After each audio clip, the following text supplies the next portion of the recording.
네, 정치천재 정봉주 전 의원, 전 윤석열 후보 캠프의 공보특보 김용남 전 의원입니다. 안녕하십니까? 네, 안녕하세요. 네, 안녕하세요. 네. 본격적인 토론에 앞서서 맛보기로 이번 주 인상 깊었던 상대 후보의 행보, 또 발언 뭐 하나씩 좀 꼽아주시죠. 한 방송국에서 그 주최한 정책 비전 발표에서 프롬프트가 예. 뜨지 않았다고 2분 동안 네, 잠시 음소거했던. 아무 말을 안 한 게 아니라 음소거한 것 같아요. 그 윤석열 후보를 보면서 저런 분이 대통령 되면 우리 국가가 수시로 음소거가 되겠다. 김 의원님께서 아니 어떤 여기 부분... 김용남 의원쯤 되면 오히려 그 2분을 한 200분으로 활용할 수 있을 정도의 뛰어난 분이거든. 후보 바꾸세요. 이미지도 비슷하구만. 안 비슷하다니까. 제가 관심 있게 본 거는 이재명 후보의 눈물입니다.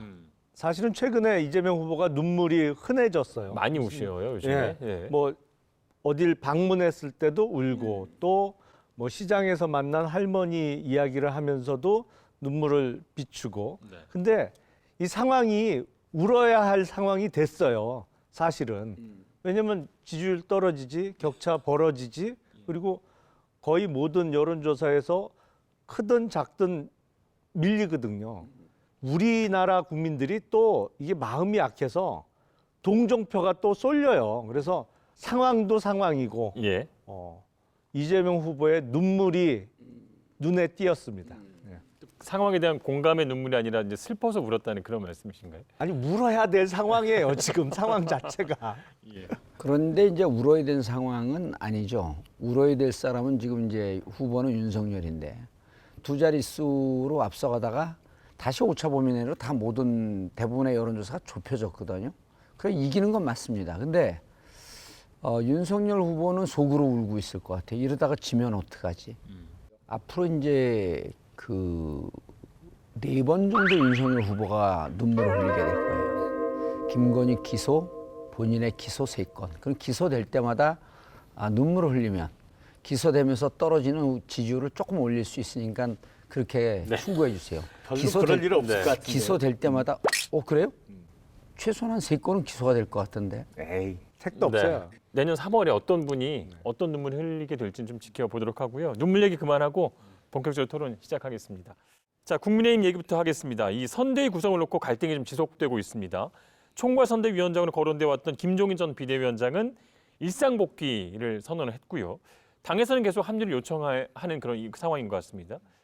국민의힘 윤석열 대선 후보는 김종인 전 비상대책위원장과 긴급 만찬회동을 갖고 선대위 합류를 논의했지만 결국 합의에 이르지는 못했습니다.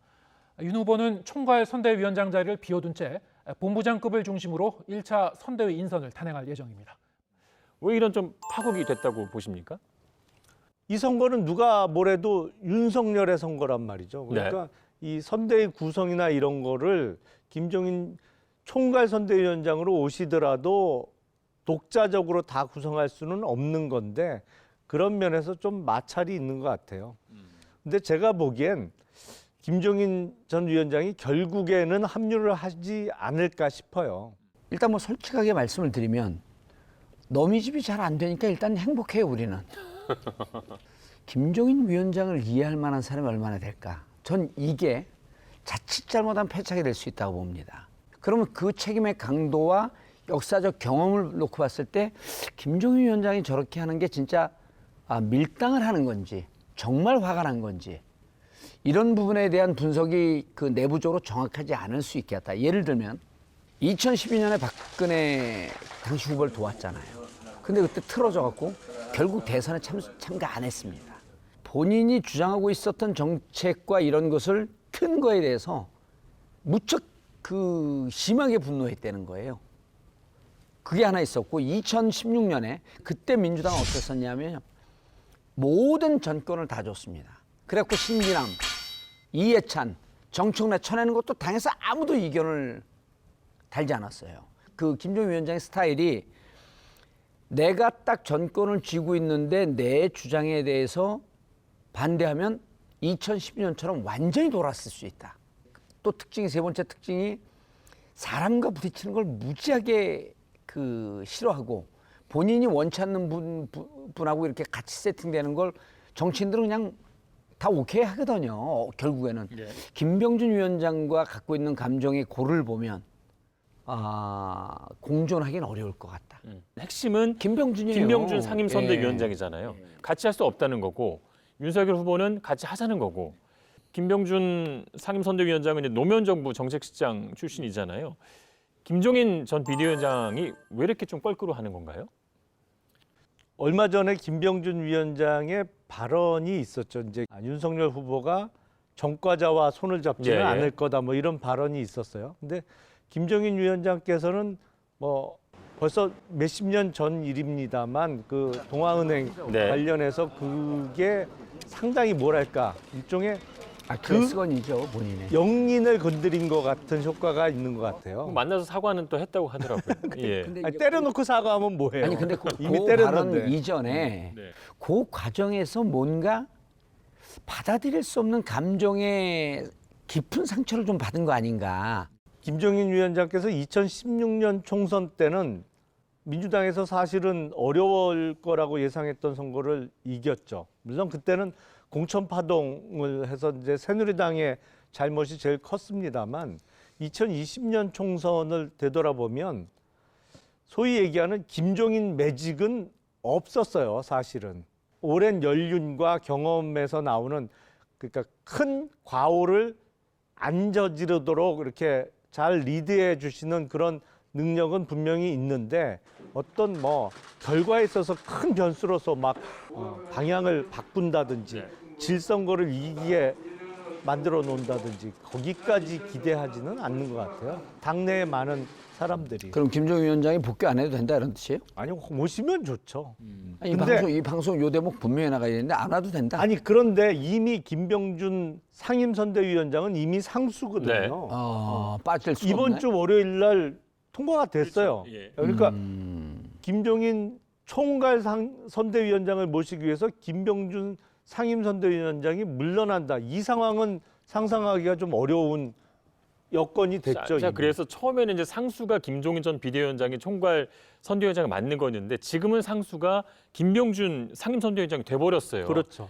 굳이 왜 이 김병준 위원장과는 꼭 같이 해야 되느냐? 그것도 좀 의문점이 있어요. 두 분이 아주 의미 있는 방송을 하시네. 예, 아주 의미 있는 방송을 해요. 조금 위험한 발언을 제가 해보면 예. 이건 후보하고는 뭐 전혀 제가 후보한테 확인한 바는 전혀 없어요. 아니 그래도 근데 후보의 생각으로 들려요. 네. 그럼 말 못하죠. 일단 뭐 감안해서 그냥 제 사견으로 국민의힘 내부 경선 과정을 거치면서 이준석 대표에 대해서 캠프 내에서는 신뢰하지 않는 사람들이 꽤 있었거든요. 과연 이게 근데 이준석 대표가 경선 결과를 예측하면서 당시 그 경합하던 홍준표 후보의 승리를 예언하는 듯한 발언을 했죠. 했어요. 아, 예. 그러니까 근데 김종인 위원장하고 이준석 대표하고는 여러 면에서 잘 통하거든요. 그렇죠. 예. 그러니까 김종인 전 비대위원장이 거의 정권을 쥐고 거기다 또 당 대표가 이준석 대표인데 잘못하면 윤석열과 좀 껄끄러운 관계도 있고. 오히려 끌려가는 결과가 될 수 그렇죠. 있다. 예. 그런 모양새가 될 거를 염려하는 사람들도 분명히 당내에 있거든요. 그 주변에서 그런 얘기를 많이 했겠네요. 또 예. 그러니까 이런저런 요인이 작용한 것 같아요. 예. 진행을 하지 마시고요. 말씀을 해주세요. 아니 두 분이 아주 오늘 의미 있는 방송을 하세요. 그래서 결론은 이제 김종인 위원장은 안 돌아와도 된다. 근데 저는 오실 것 같아요. 반드시 오실 것 같아요. 자, 그래서 또 드리는 질문은 민주당에서도 김종인 전 비대위원장에 접촉했다는 얘기도 있고 사실은 우리 봉도사님도 뭐 몇 달 전인데 사실 그때마다 정치적 상상력의 영역이었는데 김종인 전 비대위원장이 민주당으로 올 수 있다 뭐 그런 얘기도 하셨어요. 민주당이 아닌 이재명 후보 개인을 돕는 상황이 가능할 수도 있지 않겠는가라고 하는 건 그때 생각이었고 홍준표가 된다는 그 다른 전제 조건이 있었죠. 예, 예. 홍준표 후보가 되면 홍준표 후보하고는 물과 기름입니다. 네. 도저히 같이 할 수가 없죠. 그 김종인 위원장 예. 입장에서 이런 거에 전체적으로 김종인 위원장의 윤석열 후보를 평가하는 걸 보면 자기 얘기를 잘 들었을 때 높이 평가했다가 자기하고 조금만 틀어지면 또 바로 공격을 하고 그래서 상황을 객관적으로 보기보다는 본인이 이 대선에 기여하고 싶은 그런 주관적 판단 아니냐라고 하는 게 저도 요즘 많이 보여요. 그래서 이제 윤석열 후보 입장에서는 그렇게 생각한다면 김종인 위원장이 정말 중요하고 정말 필요해서 모시려고 하는 건지 아니면 캠프 밖에 있을 때에 본인이 받을 수 있는 리스크를 감안해서 이제 모시려고 하는 건지 그 부분도 좀 의문스럽더라고요. 근데 많은 도움을 받을 수는 있죠. 지난 총선 때도 결과는 뭐 썩 안 좋았습니다만 그때 황교안 대표가 엉뚱한 조금 선거에 부정적인 요인을 끼칠 만한 언행이 나왔을 때 중심은 잘 잡고 가시더라고요. 보니까 오늘 김영남 의원님 말씀을 들어봤더니 서로 정떼는 과정인 것 같기도 하고 그리고 이제 지금 국힘 내부 역학관계나 이런 게 좀 복잡해졌어요. 예. 뭐냐면 윤석열 후보 입장에서는 당대표도 좀 껄끄럽고 이 상황에서 좀 이제 빠져줘야 되는데 안 빠지고 있고 그러니까 주연이 결제 두 명이 돼버린 거예요. 김종인 위원장이 와갖고 내가 이렇게 좀 부족한 부분을 좀 해주고 우리도 우리 나름대로의 프로젝트도 있고 프로세스도 있고 우리 나름의 컨셉이 있는데 야, 넌 가만히 있고 그냥 내가 만들어주는 꽃가마만 타 이런 거에 대해서 윤석열 후보도 지금 그게 충돌해버린 거거든요. 김병준 위원장이라고 하는 분도 민주당을 이길 수 있는 꺾을 수 있는 전략이 저분한테 나올 수 있다라고 하는 것에 대한 믿음이 있는 것 같아요. 근데 그거 아니다라고 얘기하는 거거든요. 김종인 위원장 입장에서는. 그럼 윤석열 후보 입장은 이준석도 껄끄럽고 또 자기가 가고자 하는데 자기가 믿는 사람에 대한 불신하는 김종인 위원장도 그렇고 어찌 보면 민주당은 내용을 극복을 하고 좀 다시 재화합의 길로 가고 있는데 내용이 좀 더 커지는 와중 거기서 보물단지인 줄 알고 가서 삼고초려하고 모셔왔더니 애물단지로 변하고 있는 예. 김종인 위원장에 대해서 고민이 깊을 것 같아요. 네. 자, 그래서 일단 뭐 윤 후보께서 떠난다고 하면서 이제 마무리됐지만 이제 장지원 의원 얘기하려고 하는데요. 비서실장으로 좀 거론이 됐었죠. 김 전 비대위원장 입장에서는 반대였는데 저희 알고리즘을 쭉 보신 분들은 잘 아실 거예요. 그런데 김종인 위원장은 생각 바꿔야 됩니다. 본인이 무슨 잘해가지고 마치 이긴 것처럼 본인이 대단한 전략을 가져서 이긴 것처럼 착각입니다. 짜증으로, 폭언으로, 경로로 대하는 거는 올바른 처신이 아니거든요. 내가 비대위원장인데 내가 이거 못해?